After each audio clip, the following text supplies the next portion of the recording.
Bismillahirrahmanirrahim. Assalamualaikum warahmatullahi wabarakatuh. Innal hamdalillah nahmaduhu wa nasta'inuhu wa nastaghfiruh wa na'udzu billahi min shururi anfusina wa min sayyiati a'malina may yahdihillahu fala mudilla lahu wa may yudlilhu fala hadiya lahu. Asyhadu an la ilaha illallah wahdahu la syarika lah wa asyhadu anna Muhammadan abduhu wa rasuluh. Allahu ta'ala bada na'udzu billahi minasy syaithanir rajim. Bismillahirrahmanirrahim. Ya ayyuhalladzina amanu taqullaha haqqa tuqatih wa la tamutunna illa wa antum muslimun. Rasulullah sallallahu alaihi wasallam, man salaka tariqan yaltamisu fihi ilman sahalallahu lahu tariqan ilal jannah. Mohon puji dan syukur senantiasa marilah kita panjatkan kehadirat Allah Subhanahu wa taala. Alhamdulillah pada kesempatan pagi hari ini kita dapat bermajelis ilmu, kita akan mengkaji dampak dosa, dampak dari perbuatan dosa. Kemudian salam dan salam senantiasa tercurahkan kepada junjungan kita Nabi Muhammad Sallallahu Alaihi Wasallam, keluarga, sahabat, tabi'in dan kita semua umatnya yang istiqomah mengikuti jalan beliau ila yaumil qiyamah. Hadirin rahimakumullah, dalam hidup ini kita diwajibkan untuk melaksanakan perintah-perintah Allah dan sekuat tenaga menghindari larangan yang itu dalam syariat disebut dosa atau maksiat. Untuk bisa pada kondisi yang aman diri kita, jiwa kita dididik supaya mau mengikuti syariat, menjalankan perintah-perintah Allah dan kuat dimampukan oleh Allah untuk meninggalkan semua dosa. Untuk dapat bisa maksimal meninggalkan dosa, kita perlu tahu bagaimana dampaknya dalam kehidupan kita, sehingga kita lebih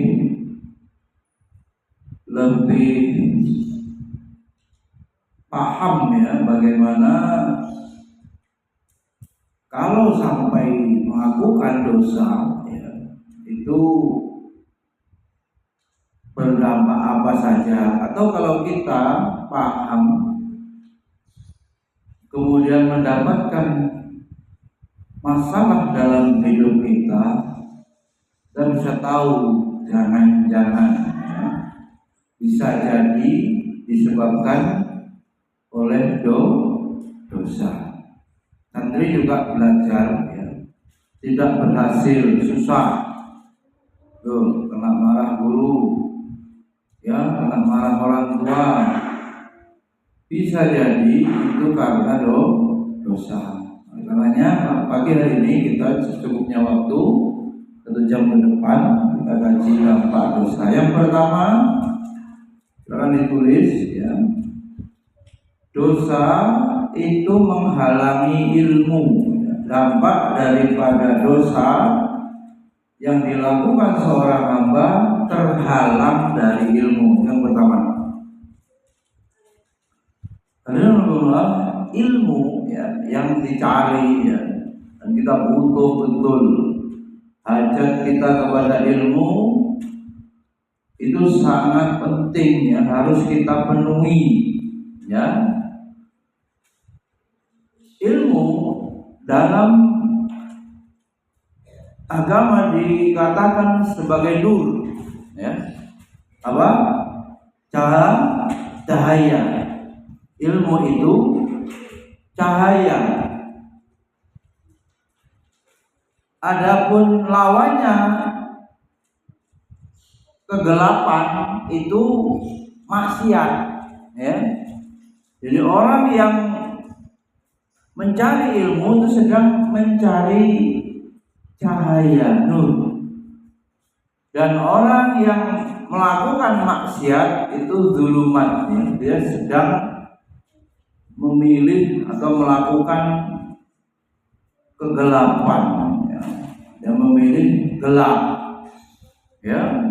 Gelap bagi apa? Tentu bagi kolbunya, bagi hatinya.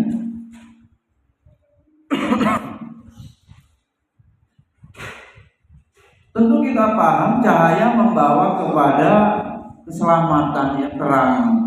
Kita bisa bayangkan bagaimana mati lampu, ya. Bagaimana malam hari yang tidak ada sinar,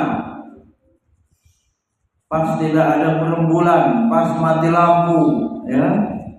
Kita sulit sekali untuk melihat di depan kita, samping kanan kiri kita, atau kita berjalan. Akhirnya apa? Sangat mungkin kita akan celaka atau lumpuh, ya. Jatuh bisa jadi, terperosok kalau ada lubang masuk. Maka demikian pula permisalan gambaran orang-orang yang hidup di dunia ini bodoh. Apa? Jahil. Habis subuh tidur. Karena contohnya itu, karena kebodohannya. Barokah waktu, doa dari Nabi tidak didapatkan. Allahumma barik li ummati fi bukuriha, kata Nabi. Ya Allah, berkahi umatku yang berpagi-pagi.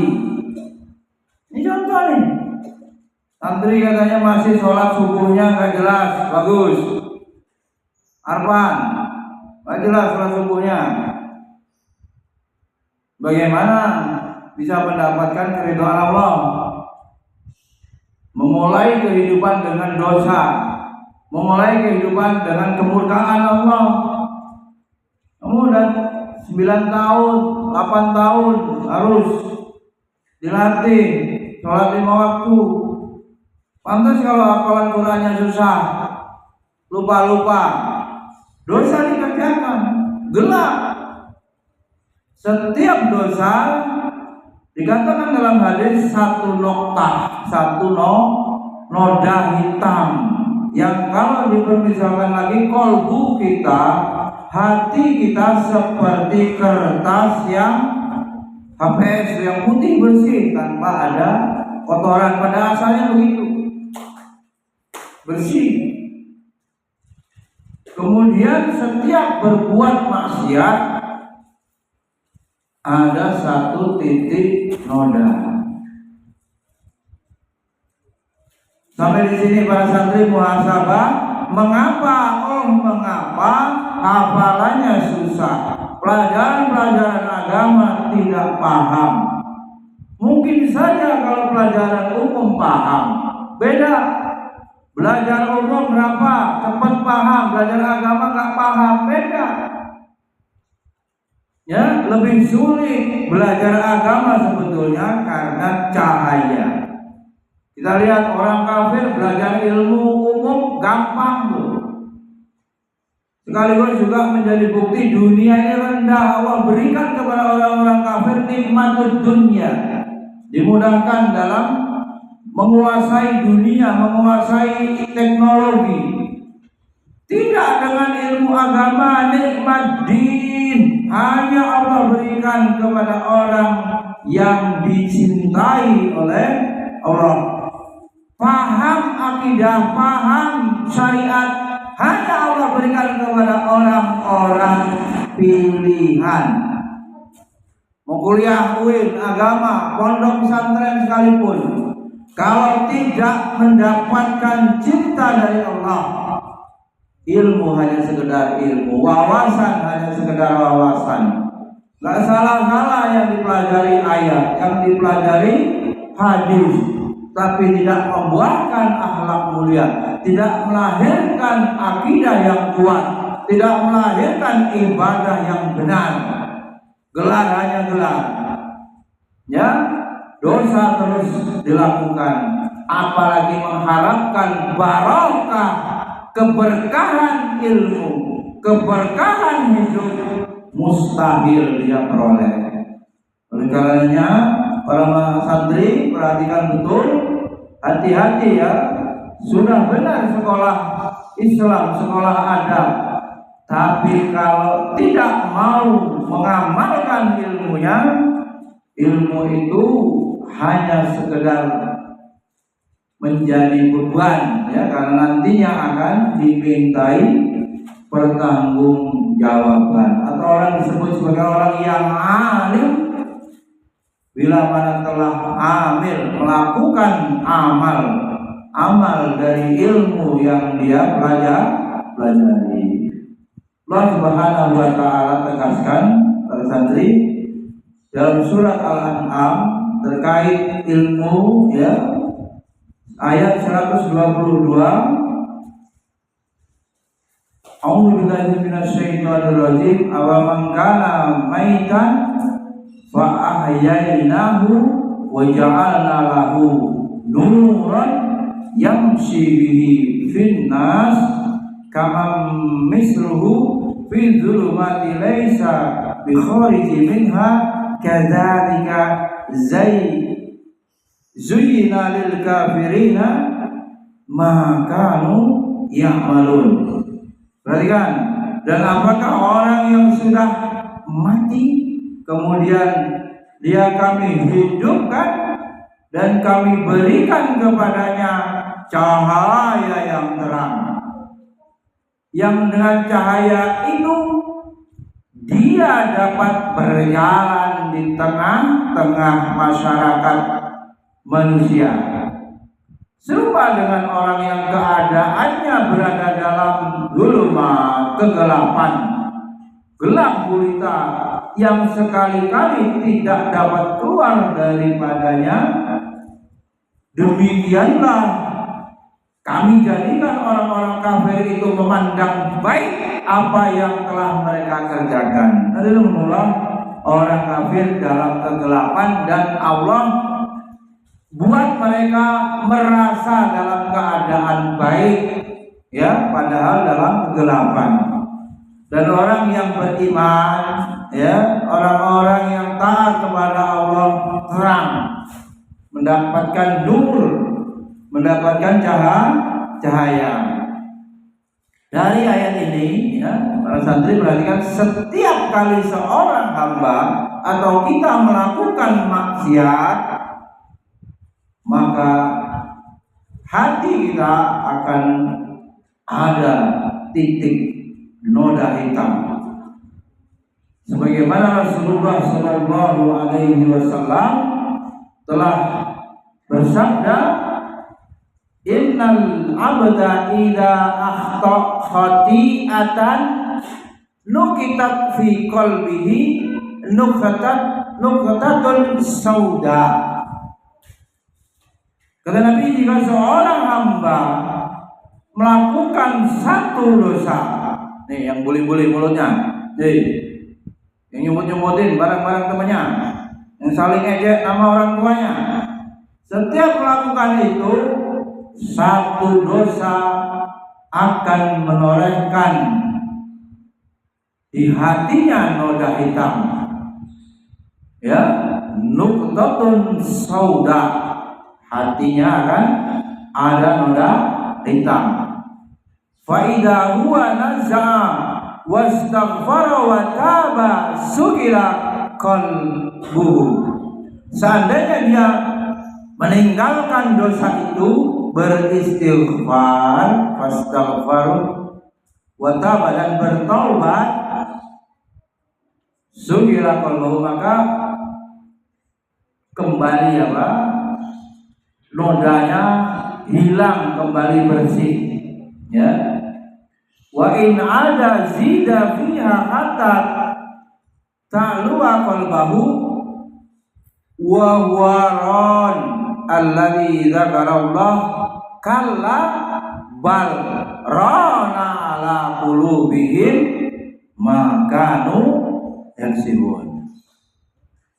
Kemudian kata Nabi, tetapi jika dia kembali berbuat dosa, berdosa, bertobat, berdosa lagi, niscaya noda-noda itu akan semakin bertambah,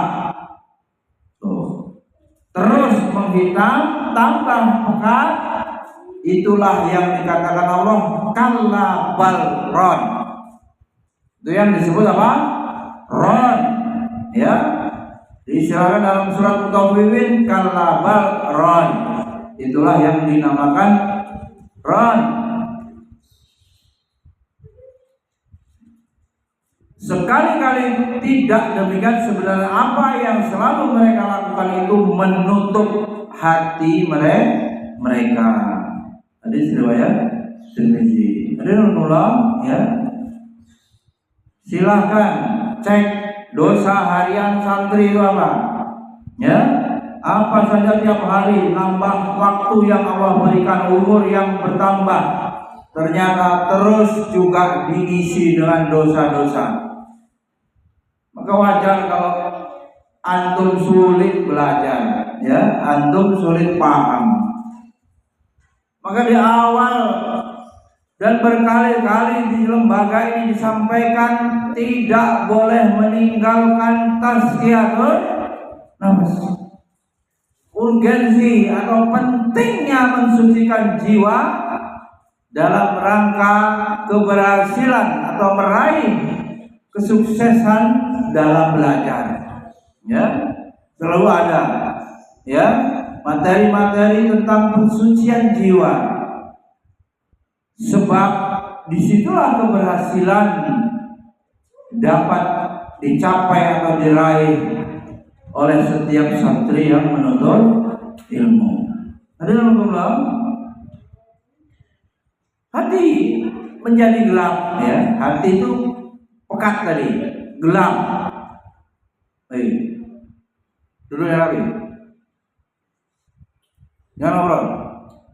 Taklim malah nambah dosa kamu. Ganggu. Perhatikan. Ini kebiasaan ibu terus. Ditahan mulutnya. Kalau suruh tanya baru tanya. Itu baru ngomong. Hati menjadi gelap kenapa? Karena dosa. Keras. Kata Allah lebih keras dari batu. Kita tahu batu itu keras. Tapi hati manusia menolak kebenaran, ya. Semakin keras, ya. Bahkan hati ini diumpamakan gelas, cangkir. Pada asalnya cangkir gimana? Yang terbuka di atas atau di bawah? Di atas. Tetapi karena maksiat dan dosa, cangkir atau gelas itu telungkup, ya, terbalik, ya. Yang bagian bawahnya itu di atas, jadi tertutup. Maka berdarah-darah orang tuamu menasihatimu, ya, berdarah-darah guru di sekolah ini mendidik, menanamkan adab, tidak membuahkan hasil karena hatimu mati, karena hatimu tertutup. Itu ibarat wadah itu yang mestinya terbuka menerima cahaya ilmu hidayah, tapi tertutup, ya. Dengan guru, ya, ini yang guru nih biasa saja, terus saja didik, ajar, kasih contoh, terus. Kalau petani itu nanam, nandur, terus. Gak usah, ya, mengharap yang begitu besar atau harus kecewa kalau belum berhasil. Agama kita memerintahkan ikhtiar yang maksimal, tidak mewajibkan harus berhasil. Sebab itu memang wilayah prerogatif atau hak mutlak Allah Subhanahu wa ta'ala yang memberikan hidayah taufik kepada setiap santri, kepada anak-anak kita yang kita didik sebagai orang tua, ya. Jadi bagaimana? Terus diulangi lagi maksiat kesalahannya, terus nasihati, terus dan di situ kemudian Allah menilai ya upaya proses perjuangan yang dilakukan guru, yang dilakukan oleh orang tua, meskipun bisa jadi secara hitung-hitungan belum ada hasilnya, tapi teruslah ya berbuat, teruslah beramal soleh. Alhamdulillah, kita butuh ilmu ya, tidak ada yang tidak pakai ilmu, semuanya menghajatkan, membutuhkan ilmu. Bahkan kebutuhan kita terhadap ilmu ya lebih atau melebihi kebutuhan kita terhadap makan dan minum. Perhatikan, makan dan minum kebutuhan primer, kebutuhan pokok. Tapi ternyata dalam syariat kita itu lebih utama atau lebih penting kita kepada ilmu daripada makanan dan minuman. Kenapa demikian? Siapa bisa jawab? Yandri, kenapa kita lebih butuh ilmu daripada makan dan minum? Sebab tidak terpenuhi makan dan minum maksimal apa? Ekstrimnya mati jasad, yang itu ruhnya aslinya pindah alam, masih hidup. Hanya badannya saja yang mati. Ya, dan kalau dia memiliki ilmu, hidupnya diisi dengan kebaikan, amal soleh, maka sangat besar kemungkinan dia meninggal dalam keadaan husnul khotimah. Allahumma khtim lana bi husnul khotimah. Ya Allah, aku mohon kepada Engkau meninggal atau diberikan keadaan menuju kematian dalam keadaan husnul khotimah, itu happy ending, akhir yang baik. Cita-cita kita ya, tentu saja cita-cita kita masuk surga di akhirat kelak, tapi pintu gerbangnya kita masuk ke alam akhirat melalui alam kubur, dan diakhiri kehidupan kita itu dengan status yang aman, yaitu husnul khotimah.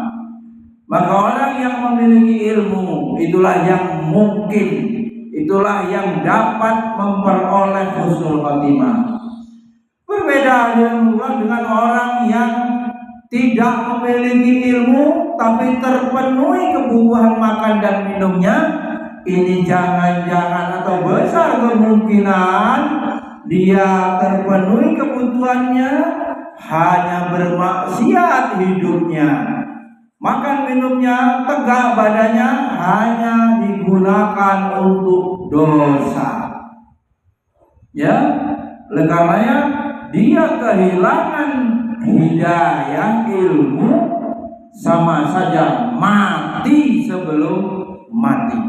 Hidupnya gelap dari itu. Su'ul khotimah kalau dia meninggal, pastilah setelahnya sulit demi sulit, kesulitan demi kesulitan akan dihadapi sampai pada akhirnya masuk ke dalam neraka. Naudzubillah summa naudzubillah. Alhamdulillah, itulah pentingnya ilmu. Kita butuhkan setiap waktu ya ilmu itu. Makan kita perlu sesekali saja ya. Orang Indonesia mungkin 3 kali ya, atau lama nambah banyak 4 kali ya. Tapi ilmu ya, setiap detik kita butuh ilmu. Ada perkataan ulama Al-Alamah Bashir Al-Ibrahimi. Beliau mengatakan, faida jahalat mar'atu ulumiddin, bila ada orang-orang yang bodoh, bila ada orang-orang atau wanita yang bodoh terhadap ilmu-ilmu agama, bila wanita bodoh terhadap ilmu agama, maka ia hanya akan melelahkan suaminya, nyapain dorong, karena dungu istrinya terhadap agama, dan merusak anak-anaknya, bahkan ngeri ya, wa ahlakat al ummah, akan membinasakan umat. Wanita bodoh terhadap agama, ia nyapek-nyapekkan, melelahkan suaminya, dia merusak anak-anaknya dan membinasakan umat. Al-Aqsar, jilid 3 halaman 384. Alhamdulillah, maka sudah sepatutnya bagi seorang wanita yang cerdas untuk menjauhi maksiat dan dosa, menutup segala pintu dan celah terhadap dosa-dosa itu. Jikalau tidak ada dampak buruk dari dosa kecuali hanya terhalang dari ilmu saja, itu sudah sangat cukup berat bagi kita. Bagaimana kita akan mengenal Allah, ma'rifatullah, dan bagaimana kita bisa meraih ridho Allah. Ulaika kal an'am, manusia itu seperti hewan, seperti ternak hidupnya kalau tidak dibimbing dengan ilmu. Ya, bagaimana kita bisa tahu kewajiban hak Allah kalau kita tidak memiliki ilmu? Karena itu kita memohon ya kepada Allah Subhanahu wa taala agar senantiasa memberikan kita ilmu nafi, ilmu yang bermanfaat, ya, dan tidak termasuk ke dalam golongan orang-orang yang Allah sebutkan. Ini ada golongan orang-orang yang berpaling. Falamma zahu azaghallahu qulubahum wallahu la yahdil qaumal fasikin. Ada orang-orang tatkala mereka berpaling dari kebenaran, Allah memalingkan hati mereka dan Allah tidak memberikan petunjuk. Jadi Allah Subhanahu wa taala menggolongkan, membagi pada orang yang tidak mendapatkan petunjuk.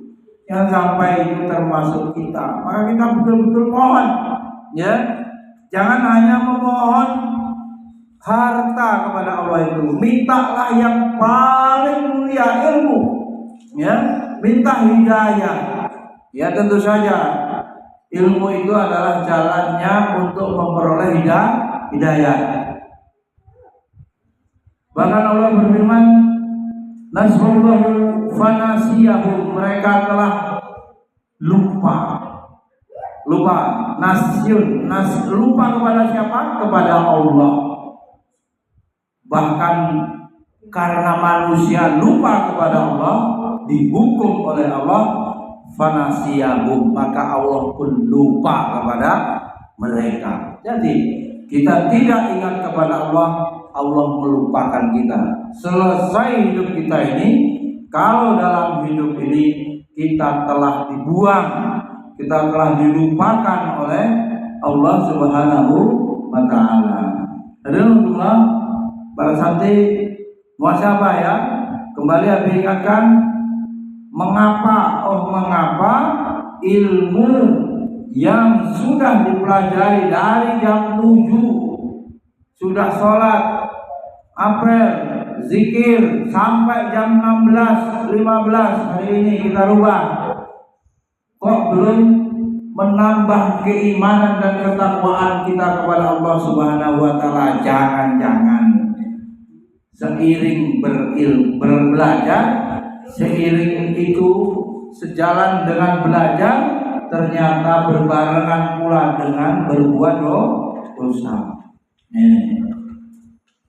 Kemudian para santri, perhatikan, mungkin bisa disampaikan kepada orang tuamu, karena orang tuamu yang secara beban tanggung jawab tugas dari Allah menjemput rezeki. Tetapi juga dosa dari anak ya, Bisa juga dari anaknya itu juga menghalangi rezeki. Maka yang kedua, dampak dari dosa adalah terhalang dari rezeki. Apa?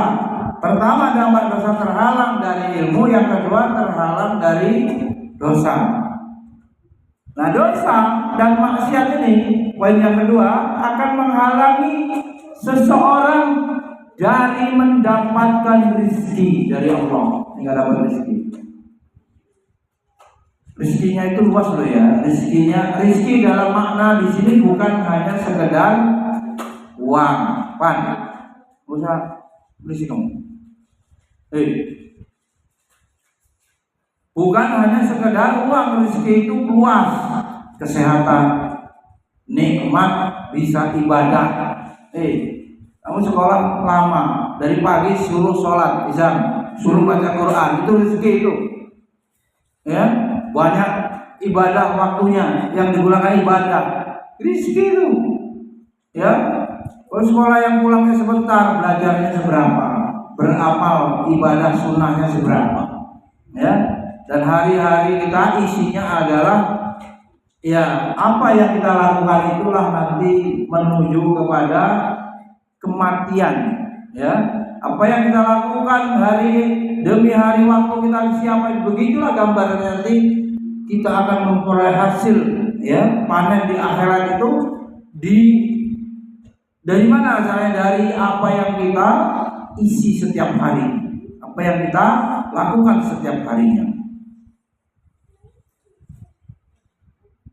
Kemudian Rasulullah SAW, sesungguhnya seorang hamba terhalang dari rezeki. Ya, Nabi bersabda, Innal abda, sesungguhnya seorang hamba itu terhalang rezeki bidunu, sebab apa? Dosa yang ia lakukan. Nah, baru udah gede dong. Cek apa ada dosa riba lo. Cek di keluargamu lo, cek.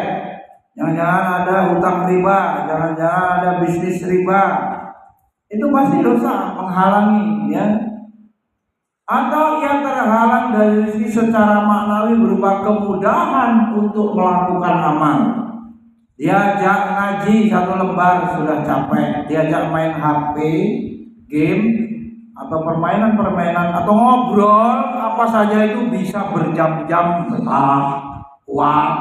Berarti dia terhalang dari rezeki berupa maknawi atau kemudahan amal itu. Allah tidak berikan. Kita itu tidak bisa apapun ya semuanya, kecuali atas izin dan pertolongan dari Allah. La haula wala quwata illa billah. Ini tauhid ya. Kita bisa beramal karena Allah tolong. Kita bisa meninggalkan tarkul ma'asi, meninggalkan maksiat juga karena kita ditolong oleh Allah, dimampukan oleh Allah, dikuatkan oleh Allah meninggalkan dosa. Karenanya berarti hidup ini ya nunggu mati saja diisi amal soleh, diisi ibadah ya. Kalau ini sekolah ya belajar, masih usia sekolah.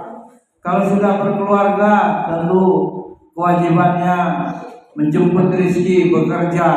Tapi yang utamanya adalah bagaimana kita menunggu waktu sholat setiap hari ya, dari zuhur ya, asar, maghrib, isya, subuh, kita isi dengan kegiatan yang Allah ridhoi, kita isi dengan kebaikan dan amal-amal soleh.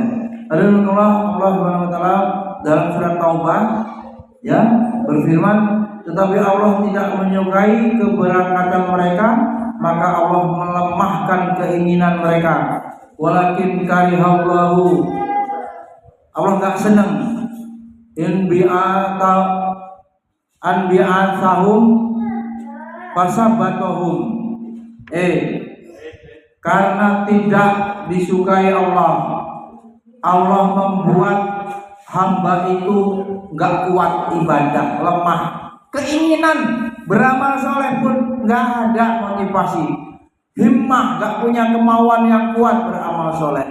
Nah, padahal itu sebagai itikat awal ya. Dari situ kemudian melahirkan perbuatan kebaikan. Ingin aja nggak ada, kehendak beramal soleh saja nggak ada. Ternyata dari situ Allah sudah menghilangkan rasa ingin taat itu. Ya, ngeri sekali ya, ngeri sekali. Rasa ingin berbuat baik itu pun nggak ada, apalagi sampai berwujud kepada amal. Maka di dalam ayat surat Taubah ayat 46 ini terdapat peringatan yang keras. Bagi siapa itu? Bagi siapa saja yang melihat dirinya berpaling, melengos dari taat, dengarkan azan, cuek.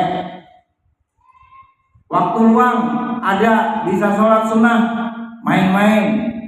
Bisa sholat duha, mainan. Waktunya sudah terjadwal, tilawah, murojaah, ribut. Itu melengos itu, Allah palingkan tuh. Ya, dari ketaatan.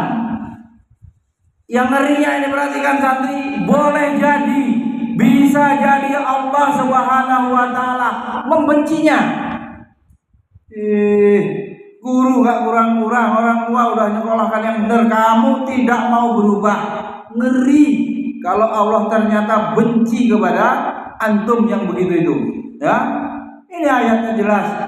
Allah Ta'ala membencinya untuk menjadi bagian dari hamba-hamba yang taat kepadanya. Gak termasuk keinginan beramal soleh itu gak Allah kasih. Kenapa begitu Allah benci? Sehingga Allah Subhanahu wa Ta'ala pun melemahkan keinginannya itu gak ada untuk berbuat taat. Ya, itu penjelasan dari syarah akidah Ahlussunnah wal Jamaah. Ya, Inggris ya, surat Taubah ayat 46. Ya, walakin karihallah, ya, akan tetapi Allah itu gak suka, benci, ya, sehingga dilemahkan, gak punya ingin. Mau selesai 30 juz, gak ada keinginan itu. Oke, mau bisa tahsin yang bagus gak ada, cuma main aja, main HP kamu. Ya, suruh ngapalin aibah aja lama sampai 6 tahun itu. Gimana kamu gak punya keinginan untuk selesai itu makhrijul huruf, ya. Belum lagi pelajaran yang lain. Gak ada semangat untuk mencintai ilmu, apalagi mencintai ilmu. Belajar karena disuruh-suruh terus, belajar karena dimarah-marah guru, belajar karena diperintah-perintah orang tua, ya tidak akan berhasil, ya.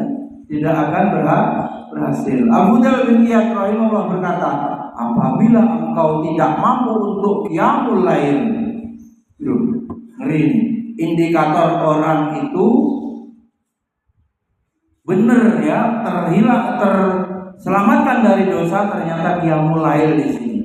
Apabila engkau tidak mampu untuk sholat malam, maka ketahuilah bahwasanya engkau telah terhalangi melakukan qiyamul lail itu karena disebabkan dosa, sudah dibelenggu oleh dosa. Alhamdulillah. Atau boleh jadi ya, Allah Subhanahu wa Ta'ala ini pengecualiannya istidraj. Jangan antum samakan kafir kaya raya, jarang sholat orang Islam, fasik munafik, tapi kaya raya, rezekinya lancar. Itu semua namanya istidraj. Enggak belajar, ya, enggak baca Quran, duitnya terus banyak, bapak ibunya ngasih sangu, ngasih bekal banyak. Itu istidraj, jangan antum samakan, karena itu hukuman dari Allah Subhanahu wa Ta'ala, yang mana nanti kelak di akhirat hamba itu akan diseksa dengan sekeras-kerasnya karena sudah difasilitasi nikmat yang berlimpah, kesehatan, ya, harta yang luas, dan ternyata hanya digunakan untuk berdosa. Dia tidak mau beribadah, tidak mau taat kepada Allah Subhanahu wa Ta'ala. Itu kecualinya, ya. Jadi jangan dibanding-bandingkan begitu. Ya, itu nggak ngaji nggak apa-apa, nggak hafal Quran nggak apa-apa, ternyata masih punya uang banyak. Atau orang tuanya bekerja yang haram nggak apa-apa. Oh, itu beda, ya. Allah pilih seorang hamba, ya, untuk menjadi hamba yang taat, itu pilihan, ya. Itu rezeki yang tak terhingga, tak ternilai. Jangan dibandingkan dengan orang yang Allah palingkan tadi. Hadirin Allah tegaskan juga, maka tatkala mereka melupakan peringatan, jadi ini sudah diperingatkan nih, yang telah diberikan kepada mereka. Kami pun membukakan semua pintu-pintu kesenangan untuk mereka, sehingga apabila mereka bergembira dengan apa yang telah diberikan kepada mereka, kami siksa mereka dengan sekonyong-konyong. Surat Al-An'am itu. Maka ketika itu mereka terdiam dan berputus asa. Falamma nasu ma dzukiru bihi fatahna alaihim abwaaba kulli syai' hatta idza farihu bima utu akhadnahum baghtatan fa idzahum. Jadi orang itu kalau sudah digelontorkan semua kenikmatan itu hukuman, ya, dan di akhirat nanti akan disiksa dengan sekeras-kerasnya. Alhamdulillah. Itu yang kedua, dampak daripada dosa. Yang pertama apa tadi? Menghalangi ilmu. Yang kedua menghalangi rezeki. Yang ketiga melemahkan, ya, hati, lemah hatinya. Wa ma qadarullaha haqqa qadrihi, dan mereka tidak mengagungkan Allah dengan pengagungan yang semestinya. Hati yang sehat, hati yang saleh itu terus bagaimana memuji Allah, terus bagaimana mengagungkan Allah. Nah, orang yang melakukan dosa ini lemah, ya. Kalaupun dia sekali-kali mengagungkan Allah, berzikir kepada Allah, ternyata mereka itu, ya, sekiranya mereka melakukan Allah, tentu mereka tidak akan bermaksiat. Begitu, kalau maksiat tidak mungkin mengagungkan, sudah lawannya. Mengagungkan Allah taat berarti. Kalau sampai dia bermaksiat pasti tidak mengagungkan Allah. Malakum la tarjuna lillahi waqara. Mengapa kamu tidak percaya akan kebesaran Allah? Al-Hasan menerangkan maksud surat Nuh ayat 13 ini, mengapa kamu tidak mengakui hak Allah dan tidak mensyukuri pemberiannya? Mufassirin Mujahid menafsirkan, mengapa kalian tidak memperdulikan kebesaran Rabb kalian? Ibnu Zaid menjelaskan, mengapa kamu tidak menyadari kewajiban taat kepada Allah? Ibnu Abbas mengartikan, mengapa kamu tidak mengenali hak dan kebesaran Allah? Semua pendapat ulama di atas bermuara pada satu makna, apa itu? Seandainya manusia membesarkan, mengagungkan Allah dan mengenali hak Allah, kebesaran Allah, niscaya mereka akan mentauhidkan Allah, mengesahkan Allah. Mereka akan mentaati Allah, mereka akan mensyukuri nikmat-nikmat Allah. Dengan kata lain, kadar ketaatan kepada Allah Subhanahu wa taala, upaya menghindar dari maksiat dan rasa malu kepada Allah adalah sebesar kadar kebesarannya di dalam hati hamba tersebut. Alhamdulillah, ada kalanya, ya, seseorang itu tertipu. Dia berani mengatakan, aku berani melakukan perbuatan maksiat ini. Keberanian orang ini, nganggap dia berprasangka baik dan sangat berharap nantinya diampuni. Wah, ngakal-ngakalin. Berarti dia maksiat, dia nganggap nanti dia akan mendapat ampunan. Ya kan? Saya enak-enaknya itu. Dia bermaksiat itu kepedean, nanti akan diampuni. Ya, ini sesat ya pikirannya, ya. Ini hanya dalil, ya, itu dalil, ya, itu bisikan setan, zukhrufal qaulil ghurur. Dibisiki kata-kata yang indah oleh setan itu, ya. Dia hanya berdalih pembelaan diri, ya, kalau ada orang begitu, karena sesungguhnya rasa pengagungan terhadap Allah Subhanahu wa taala yang bersemayam dalam hati seseorang akan menjadi penghalang antara dia dan perbuatan maksiat. Yang ketiga, apa tadi? Apa? Melemahkan hati. Yang keempat, dosa menghalangi lezat. Kita sampai pada poin keempat saja.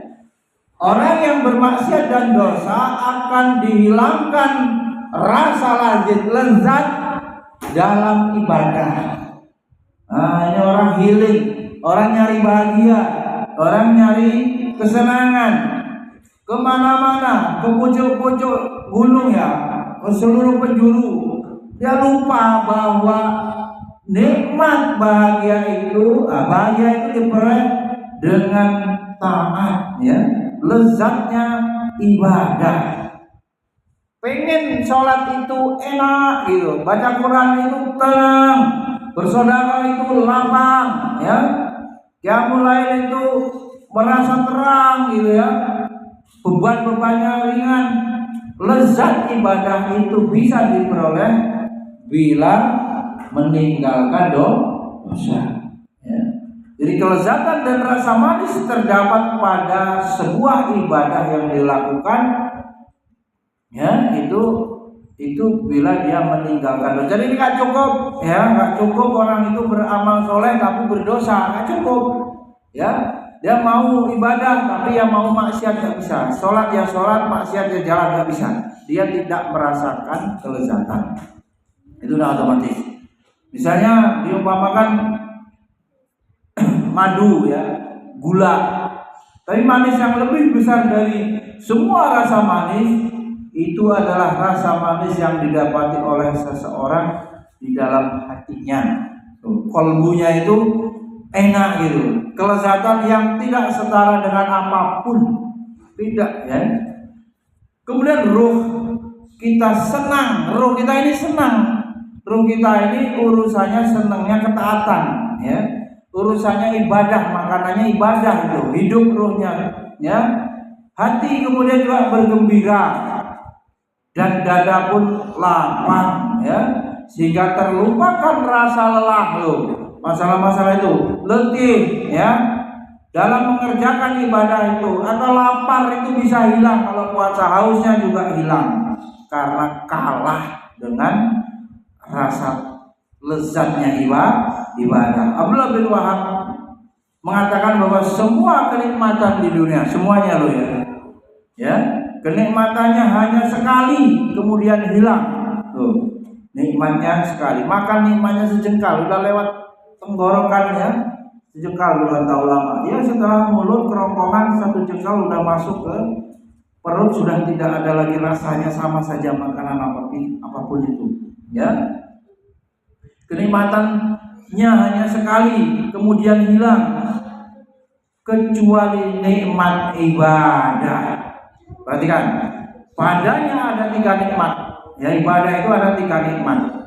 Yang pertama, nikmat ketika engkau mengerjakannya, pas mengerjakan itu nikmat, ya. Kemudian berikutnya, nikmat ketika terkenang engkau melakukannya. Aduh, orang yang menanam banyak, ya, nanam sawu, nanam alpukat, ya roh, nanam apalagi mangga roh, lengkeng. Ingat, dia nanam itu logis, dia akan mengharap atau wajar dia berharap nanti panen, wajar, ya. Maka orang yang terus beramal dibolehkan, ya Allah, hari-hari baca Quran, hari-hari belajar, hari-hari beramal, nanti di akhirat berbuah surga, wajar, boleh begitu, ya. Nikmat jadinya. Coba kamu bermaksiat, terhantui, bahkan sampai bisa bunuh diri, takut dosa. Tuh, berbeda lawannya. Adapun berbuat ketaatan ini nikmat, ya diingat-ingat ya, aduh, dikenang-kenang. Yang haji, yang umroh, boleh. Yang membawa kepada ketenangan, ya, membawa kepada ketenangan. Kan bukan untuk pamer kepada orang, untuk dirinya sendiri ingat. Boleh begitu, nikmat. Dan nikmat berikutnya, nikmat terkenang engkau melakukannya, dan nikmat saat engkau mendapatkan pahalanya. Yang ketiga itu, ya, pas mengerjakan, pas mengenang, dan terakhir nanti mendapatkan pahala baru. Orang yang menyesal gimana loh? Menyesal melakukan dosa, ternyata yang beramal juga menyesal loh. Beramal baca Quran yang bisa ditambah, beramal sodako yang bisa ditambah, ya. Kalau sholat kan yang wajib, yang sholat sunnah bisa ditambah, atau yang menuntut ilmu ibadah paling agung, ini menyesal. Nanti menyesalnya kenapa tidak diperbanyak, Menyesalnya tidak diperbanyak. Jadi di akhirat nanti yaumut taghabun, hari penyesalan tuh, ya. Yang beramal soleh pun kok enggak saya banyakin gitu. Bahkan orang-orang yang meninggal dunia itu pengen hidup kembali, cuma pengen bersedekah. Hidup kembali itu pengen bersedekah. Maka para santri ya, mumpung ya kita belum mati ya, belum menyesal nanti di akhirat, dan kita di dunia ini kita siapkan betul, kita pergunakan betul semaksimal mungkin. Kemudian Imam Ibnul Qayyim mengatakan, aku mendengar Syekhul Islam Ibnu Taimiyah berkata, jika engkau tidak mendapatkan dalam beramal itu rasa manis, perhatikan nih, ngaji malas, sholat mainan, ngobrol, mana yang ngobrol sholatnya? Tuh, perhatikan tuh. Jika engkau tidak mendapatkan dalam beramal itu rasa manis di dalam hatimu dan kelapangan bagi dadamu, maka hendaklah engkau mewaspadainya, sebab Allah Ta'ala adalah Rabb yang maha bersyukur, yaitu Dia pasti memberikan balasan bagi amal yang telah dikerjakan pelakunya di dunia, berupa rasa manis di dalam hatinya, kekuatan dan kelapangan, serta penyejuk bagi matanya. Apabila dia tidak mendapatkan hal tersebut, berarti amal itu telah bercampur dengan sesuatu selain Allah. Dicek keikhlasannya. Kamu sekolah kepaksa, ya, ngaji kepaksa, tilawah murojaah terpaksa, tidak ada cinta kepada Allah, tidak ada rasa bahagia dalam ibadah itu. Kemudian jika ada seorang yang bertanya kepada Wahab bin Alwar, tidakkah ada rasa manis dalam beribadah bagi siapa yang bermaksiat kepada Allah? Beliau menjawab, tidak. Tidak pula bagi yang berniat untuk melakukan maksiat. Ibadah dilakukan ya tanpa niat ikhlas kepada Allah, mengharap wajah Allah, dia tidak akan memperoleh rasa manis. Kemudian Zulun rahimahullah telah berkata, jasad sakit karena penyakit dan hati itu sakit karena dosa. Badan sakit penyakit sebabnya ya, kemudian kolbu hati sakit karena dosa. Maka sebagaimana jasad tidak akan dapat merasakan lezatnya makan. Ini saya yang sakit, anak baru sakit, mulutnya pahit, semua makanan tidak enak.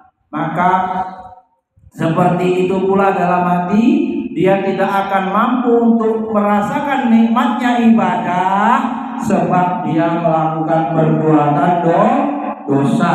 Subhanakallahumma wa bihamdika, asyhadu an la ilaha illa anta, astaghfiruka wa atubu ilaik. Assalamualaikum warahmatullahi wabarakatuh.